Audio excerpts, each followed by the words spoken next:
अच्छा देखिए, आपने जो बात की बड़ी अहम है। मैं आपको मिसाल दूंगा कैटल कॉलोनी की।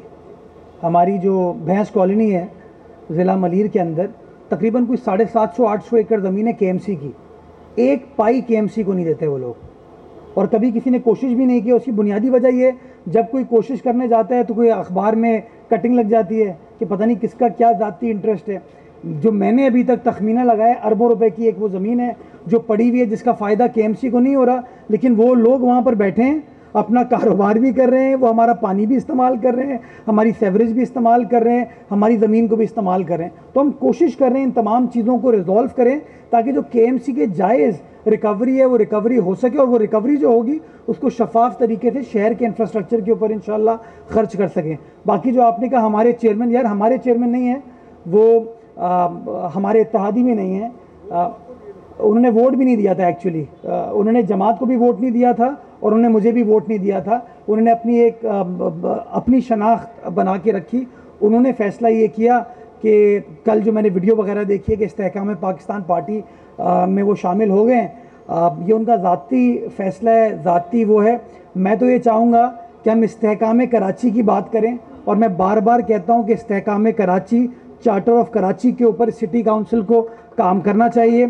हमारे जो केएमसी के मुलाजमीन हैं उनके मसाइल हल करने के लिए, जो कराची के शहरी हैं उनके मसाइल हल करने के लिए, जो गैर कानूनी तामीरात इस शहर के अंदर होती हैं, गैर कानूनी कनेक्शन है, इलीगल हाइड्रेंट्स हैं, उनके ख़िलाफ़ कानूनी चाराजोई करने के लिए हम सबको काम करने की ज़रूरत है। और मैं बार बार ये चीज़ कहता हूँ। मैं 15 जून को मुंतखब हुआ था, और 15 जून को मैंने बरमला ये कहा था कि शहर कराची को मोहब्बत बांटने की ज़रूरत है, सबको एक पेज पे इस शहर की खिदमत करने की ज़रूरत है। और मैंने कहा था सियासी इख्तलाफात को बालाए ताक रख के चार्टर ऑफ कराची के ऊपर हम सब मिलकर काम करें, ताकि शहर कराची की आवाम को रिलीफ दे सकें। तो हम तो इस काम के ऊपर अमल पैरा हैं। बाकी दोस्तों को मैं रिक्वेस्ट करूँगा कि आइए हमारा साथ दीजिए और मिलकर इस शहर कराची की आवाम की खिदमत कीजिए। जो टाउन चेयरमैन जिन्होंने इल्ज़ाम लगाए थे, मेरे साथ खड़े हैं वो। ये वहाँ से इलेक्शन कौमी असम्बली का भी पहले लड़ चुके हैं। ये यूसी के चेयरमैन हैं, ये लोग आए हुए हमारे साथ। जो हाल रहा ना इस शहर में, केएमसी किसके पास रही, कौन बराजमान रहा, आप सबको पता है। ये सवाल उनसे पूछना चाहिए, because at the end of the day अफसरान गलतियां करते हैं, यस, लेकिन जब उनके ऊपर पॉलिटिकल ओवरसाइट सही नहीं होती तो गलतियां बढ़ती जाती हैं। तो आज पॉलिटिकल ओवरसाइट पीपल्स पार्टी की है। वो फैसला जो कि फ़हीम ज़मान साहब एडमिनिस्ट्रेटर थे, नजमी आलम साहब उस काउंसिल के रुकन थे, मेरी वालदा भी उस काउंसिल की रुकन थी। बीबी शहीद का वो ख्वाब था, आज हम उसको इम्प्लीमेंट करने जा रहे हैं। आज हमें आए हुए 4 महीने हुए हैं और हमने इस चीज़ को कंक्लूड करने की कोशिश की है। और हम यही चाहेंगे कि इस तरह की चीज़ों को कंटिन्यू करें, ताकि लोगों को कॉन्फिडेंस आ सके कि उनके ज़मीनों के ऊपर कब्ज़ा नहीं होता। जिस अफसर के ऊपर इल्ज़ामात हैं उसकी एक नैब इंक्वायरी कर रही है और एंटी करप्शन भी इंक्वायरी कर रही है। उसको फौरी तौर पर उसकी पोस्ट से हटा दिया गया था। आज उस ओहदे पर वो बराजमान नहीं है। तो मैं समझता हूँ हाँ, जहाँ इल्ज़ामात लगते हैं उसकी इंक्वायरी होनी चाहिए, और इंक्वायरी के नतीजे में कार्रवाई उनके ख़िलाफ़ होनी चाहिए अगर इल्ज़ामात साबित होते हैं। लेकिन हाँ, हमें ये भी सोचना चाहिए कि किन लोगों ने इस शहर में अलॉटमेंट से सरकारी इदारों को रोक दिया था। आज शहर के अंदर नॉर्दर्न बाईपास पे कब्ज़ा हो रहा है, इस शहर के अंदर मुख्तलिफ अजला के अंदर कब्जे हो रहे हैं। क्यों हो रहे हैं? उसकी वजह यह है कि आपने गवर्नमेंट ऑफ सिंध को भी रोक दिया अलॉटमेंट से, आपने केएमसी को भी रोक दिया। लास्ट टाइम आप पूछे लैंड डिपार्टमेंट से ऑक्शन कब किया था आपने? 2019। जब आप ऑक्शन नहीं कर पाएंगे तो आप मुझे बताइए आप ज़मीन को कैसे सिक्योर करेंगे?